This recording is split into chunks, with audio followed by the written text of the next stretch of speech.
हम लोगों ने पिछली क्लास में पढ़ा था, फर्स्ट बुक का सिलेबस समझा हम लोगों ने। अच्छा, मैं आशा करता हूँ कि जिस किसी ने भी उस वीडियो को देखा होगा, ठीक है, वो बहुत ज़्यादा हेल्पफुल रही होगी आप लोगों के लिए, और आपको ना बहुत मज़े से पूरा पूरा सिलेबस समझ में आ चुका होगा।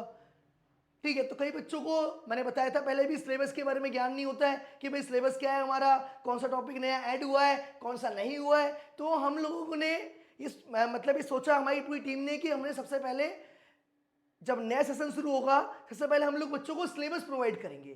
ठीक है, तो इसलिए हम लोगों ने सबसे पहली जो वीडियो बनाई जो फर्स्ट बुक की, उसमें हमने पूरा सिलेबस दिया आपको, पूरा फर्स्ट बुक का। आज बेटा मैं पूरा सेकंड बुक का आप लोगों को सिलेबस समझाने वाला हूं। ठीक है, कि क्या क्या चैप्टर है, पुराने क्या थे, अब नए क्या है, और कौन सा चैप्टर नया ऐड हुआ है, कौन सा टॉपिक नया ऐड हुआ है। ये सारे के सारे टॉपिक्स मैंने टॉपिक वाइज यानी चैप्टर के अंदर क्या क्या टॉपिक्स हैं, उन सबकी बेटा मैंने यहाँ पर एक पीपीटी बना के आपके सामने स्क्रीन पे लगा रखी है। ठीक है, तो बिना टाइम वेस्ट करे बेटा हम लोग आगे बढ़ते हैं। अच्छा बच्चों, इस वीडियो को एंड तक जरूर देखें। क्यों देखें, इसके पीछे रीजन बता रहा हूं बेटा मैं आपको, क्योंकि अगर आपने बीच में छोड़ दिया और आपको आधा ही सिलेबस याद रहा तो आप बड़े परेशान रहोगे। ठीक है, अगर आपकी भाई एक इच्छा है कि भाई मुझे सीबीएसई में टॉप मारना है, पॉलिटिकल साइंस में 100 नंबर चाहिए, ठीक है, तो बेटा आपको पूरा पूरा सिलेबस पूरा का पूरा ढंग से आपको याद होना चाहिए, दिमाग में छपा हुआ होना चाहिए। ठीक है, 3-4 बार इसको देखें, आपको दोबारा देखने की जरूरत नहीं पड़ेगी। ठीक है, जो भी कोई स्टूडेंट इस वीडियो को सबसे पहली बार देखे तो बेटा सबसे पहले वो कॉपी और पेन अपने साथ लेके बैठे। ठीक है, जिससे कि वो साथ साथ सिलेबस टॉपिक वाइज अपनी कॉपी पे उतार ले सबसे पहले। ठीक है, तो हम लोग स्टार्ट करते हैं बेटे। यहाँ पर अगर मैं देखूं आपको तो सेकंड बुक कौन सी है बेटा हमारा, politics in India since independence, यानी कि स्वतंत्रता के बाद से भारत में राजनीति, यानी कि भारत में आजादी के बाद से क्या क्या राजनीति रही उसके बारे में हम लोगों ने पढ़ना है। अगर मैं देखूं इसके पहला चैप्टर बेटा, तो पहला चैप्टर है चैलेंजेस ऑफ नेशंस बिल्डिंग, यानी कि राष्ट्र निर्माण की चुनौतियां। यानी कि क्या है बच्चे, ये फर्स्ट चैप्टर है इसका, जिसके अंदर टॉपिक की अगर मैं बात करूं तो टॉपिक क्या है इसके अंदर, नेशंस एंड नेशन बिल्डिंग, यानी कि राष्ट्र निर्माण की चुनौतियां, राष्ट्र और राष्ट्र निर्माण, यानी कि देश का निर्माण कैसे हुआ आजादी के बाद, क्या क्या चुनौतियां आई और किस तरीके से उसको पूरा किया गया, कौन कौन व्यक्ति साथ में थे, ठीक, किस किस तरीके से काम हुआ, ये सब चीजें इस टॉपिक के अंदर हम लोग पढ़ने वाले हैं। और हम लोग इसके अंदर पढ़ेंगे सरदार वल्लभ भाई पटेल की क्या भूमिका रही राज्यों के एकीकरण के अंदर। ठीक है, यानी कि इंटीग्रेशन ऑफ स्टेट के अंदर पटेल साहब की क्या भूमिका रही वो पढ़ेंगे हम लोग। ठीक है, और नेहरू जी की क्या भूमिका रही वो पढ़ेंगे हम लोग। ठीक है, क्या क्या नेशंस बिल्डिंग को लेकर के नेहरू जी ने क्या क्या काम किया वो पढ़ेंगे। ठीक है, विभाजन के बारे में पढ़ेंगे, विभाजन की विरासत, शरणार्थियों की समस्या, पुनर्वास की चुनौतियां यानी कि रिसेटलमेंट, रिफ्यूजी को चैलेंजेस क्या मिला, ठीक है, कश्मीर प्रॉब्लम क्या रहा। ठीक है, ये सब पढ़ने वाले हैं बेटा इसके अंदर, कश्मीर समस्या को लेकर के। ठीक है, और भाषा को लेकर के क्या क्या कॉन्फ्लिक्ट हुए और किस तरीके से राज्यों का निर्माण हुआ, ठीक है, किस बेस पे हुआ, लिंग्विस्टिक बेस पे हुआ, किस बेस पे हुआ, सरकार ने किस बेस को माना और किस तरीके से स्टेट का निर्माण किया, कितने राज्य से पहली बार बनाए गए और राज्यों को बनाने में कौन सा आयोग बनाया गया। ठीक है, ये सारी चीजें हम क्या करने वाले हैं चैप्टर के अंदर पढ़ने वाले हैं बेटा। ठीक है, सेकंड चैप्टर की बात करूं, सेकंड चैप्टर है प्लान डेवलपमेंट, ये पहले बुक के अकॉर्डिंग थर्ड चैप्टर था, लेकिन आज क्या है ये सेकंड चैप्टर है।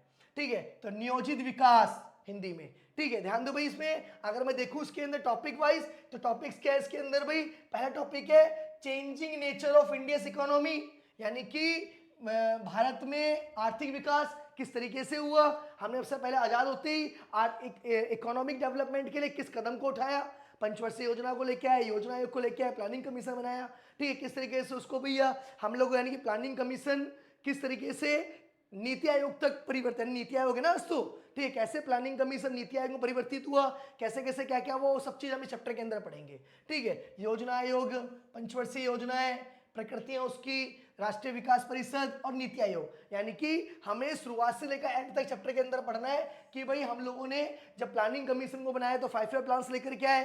ठीक है, उसके साथ साथ एनडीसी था, नेशनल डेवलपमेंट काउंसिल था। ठीक है, उसके बाद नीति आयोग कैसे आया, किस तरीके से उसे प्रमोट किया गया, कैसे बना, कब बना, ठीक, कैसे काम करता है, नीति आयोग में कौन कौन सी नीतियां बनती हैं और कौन कौन लोग इसमें सहयोग करते हैं, कौन कौन लोग इसका पार्ट होते हैं, ये सब चीज पढ़ेंगे हम लोग इसके अंदर।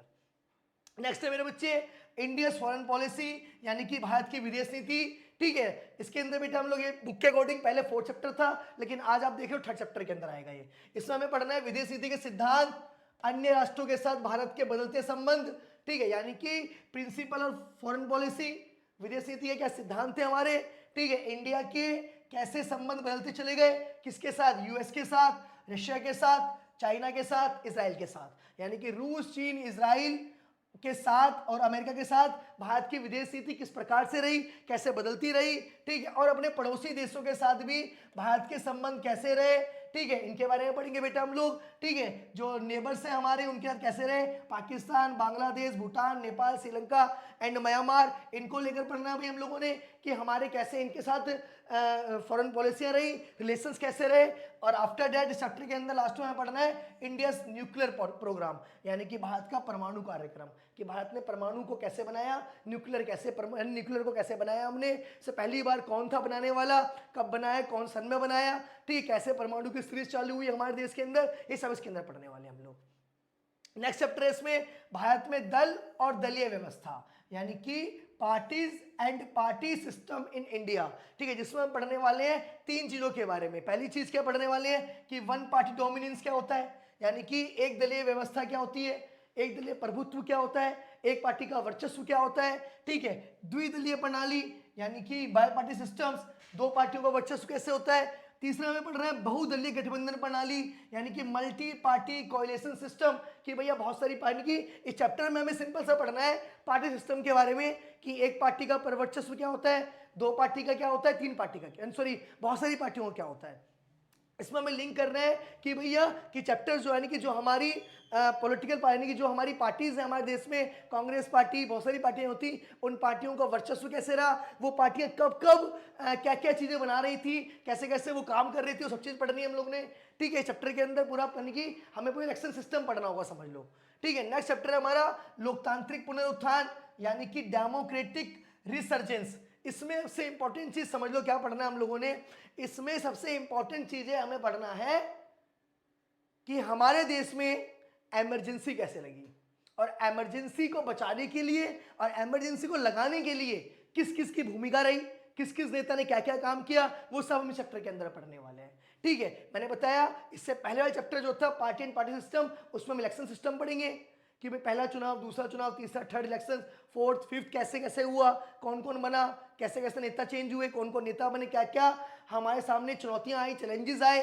ठीक है, कौन जीता कौन हारा, ये सब पढ़ेंगे उसके अंदर। और इसके बाद हम लोग इस चैप्टर के अंदर पढ़ने वाले हैं कि इमरजेंसी क्यों लगाई गई, क्या कारण था इमरजेंसी लगाने का, वो सब इसके अंदर पढ़ेंगे हम लोग। ठीक है, जिसमें क्या होगा, जयप्रकाश नारायण की भूमिका पढ़ेंगे और टोटल रेवोल्यूशंस के बारे में पढ़ेंगे, राम मनोहर लोहिया का सोशलिज्म पढ़ेंगे कि राम मनोहर लोहिया ने समाजवाद में क्या विचार दिए, दीनदयाल उपाध्याय ने इंटीग्रल ह्यूमनिज्म के बारे में क्या बोला है, यानी कि उन्होंने एकात्मक मानववाद के बारे में क्या बोला है, वो पढ़ेंगे हम लोग। नेशनल इमरजेंसी पढ़ेंगे, राष्ट्रीय आपातकाल पढ़ेंगे हम लोग इस चैप्टर के अंदर, जो कि आर्टिकल 352 के अकॉर्डिंग लगता है, अनुच्छेद 352 के अनुसार लगता है। वो क्यों लगाया गया, क्या वो लगाना जरूरी था, क्या कारण था उसका, कितने समय तक लगा। ठीक है, और किस नेता ने लगाया, वो सब पढ़ेंगे इसके अंदर हम लोग। और उसके बाद लोकतांत्रिक उत्थान पढ़ेंगे, वयस्कों, पिछड़े और युवाओं की भागीदारी क्या रही उसके अंदर, यानी कि जो डेमोक्रेटिक अपसर्जेस है उसमें participation of the adults, backwards and youth, यानी कि जो हमारे यूथ यानी कि जो हमारे एडल्ट्स हैं, ठीक है, युवा हैं, ठीक है, उन लोगों की क्या भागीदारी रही लोकतांत्रिक उत्थान के अंदर। जब लोकतंत्र समाप्त हो गया तो जब भाई इमरजेंसी लगी तो लोकतंत्र क्या हुआ, समाप्त हो गया, किसी को बाहर निकलने का अधिकार नहीं, भाई सारा कुछ सरकार के कंट्रोल में आ गया, केंद्रीय कंट्रोल में आ गया, सबको लगा हमारे मौलिक अधिकार छीनते जा रहे हैं भैया। लेकिन दोबारा से लोकतंत्र का उत्थान हुआ। ठीक है, वो कैसे हुआ, पहले लोकतंत्र समाप्त हुआ आपातकाल के कारण, आपातकाल किन कारणों से लगा, कैसे लगा, वो पढ़ेंगे। फिर क्या पढ़ेंगे हम लोग कि भाई लोकतंत्र दोबारा जन्म कैसे हुआ लोकतंत्र का, यानी कि आपातकाल हटा तो उसके बाद इलेक्शंस हुए, इलेक्शंस में कौन कौन क्या क्या बना, कैसे कैसी भागीदारी सबकी थी, क्या क्या हुआ, कैसे कैसे हुआ, सब चैप्टर के अंदर हम लोग पढ़ने वाले हैं बहुत अच्छे तरीके से। ठीक है, आई होप कि आप लोगों को बेटा मजा आ रहा होगा, समझ में आ रहा होगा, सारे टॉपिक समझ में आ रहे होंगे आप लोगों को। अभी सुनते समय आपको ऐसा लग रहा होगा कि बहुत हार्ड है बहुत हार्ड है, लेकिन जब बेटा हम लोग पढ़ेंगे तो एक एक करके आपको सारी चीजें क्लियर होती चली जाएगी, टेंशन मत लेना इस चीज की, ठीक है। अभी आप नए हो तो आपको ऐसा लग रहा होगा यार इतना बड़ा सिलेबस है, कैसे कवर करेंगे क्या करेंगे, टेंशन मत लो बेटा, हम लोग हैं, हम आपको सारा सिलेबस बढ़िया तरीके से सही तरीके से समझाने वाले हैं, ठीक है। बस आप इस वीडियो में एंड तक बने रहे, पहले पूरा सिलेबस समझ लें क्या होने वाला है, ठीक है ना।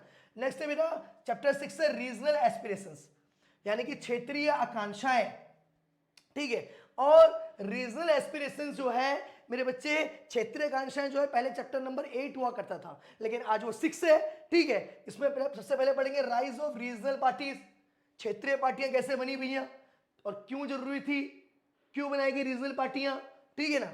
इसके बाद पंजाब क्राइसिस, कि भाई पंजाब में संकट कैसे आया, कैसे पंजाब और हरियाणा अलग अलग हुए, फिर पंजाब में क्या हुआ, ठीक है ना।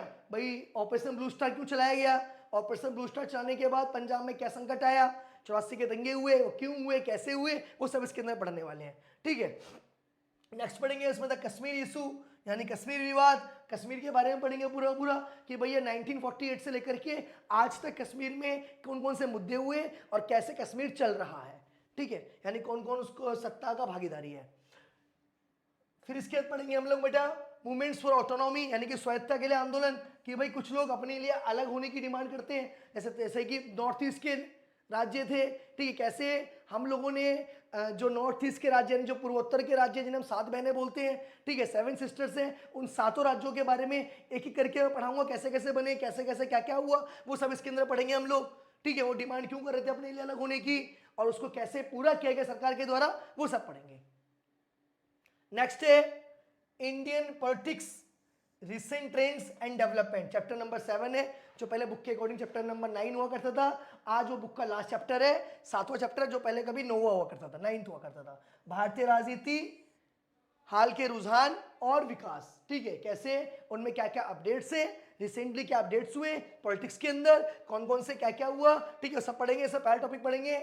इरा ऑफ कोलिशंस, यानी कि गठबंधनों का युग पढ़ने वाले, कि केंद्र में गठबंधन की बात करूं तो केंद्र में गठबंधन कब हुआ, 1989 के बाद से केंद्र में गठबंधन का युग चालू हुआ, ठीक है, जिसमें क्या हुआ भाई, हम पढ़ेंगे राष्ट्रीय मोर्चा के बारे में, संयुक्त मोर्चा के बारे में, यानी कि नेशनल फ्रंट, यूनाइटेड फ्रंट के बारे में, ठीक है। इसके बाद हम पढ़ेंगे यूपीए 1-2 कैसे बना, क्या बना, यूपीए क्या है ये, ठीक है ना। और पढ़ेंगे बेटा हम लोग एनडीए के बारे में 1 2 3 4, ठीक है, कौन कौन सी एनडीए, यानी कि एनडीए किसे बोला जाता है, कौन सी पार्टी को एनडीए बोलते हैं, कौन सी पार्टी को यूपीए बोलते हैं, ठीक है, ये सब मैं आपको बताऊंगा, कैसे एनडीए का जन्म हुआ, कैसे यूपीए का जन्म हुआ, ठीक है। और इसके बाद बेटा हम लोग पढ़ेंगे जो विकास और शासन के मुद्दे, यानी कि issues of development and governance, यानी कि क्या क्या हम लोग देखेंगे विकास और शासन के मुद्दे क्या क्या रहे इसके अंदर, किस तरीके से सरकार काम कर रही है, कौन कौन सी नई नई नीतियां सरकार ने बनाई है, ठीक है। मोदी सरकार जो एट प्रेजेंट मोदी सरकार है, जो भाजपा की सरकार है, बीजेपी की सरकार है, वो कौन कौन सी नीतियां लेकर आ रही है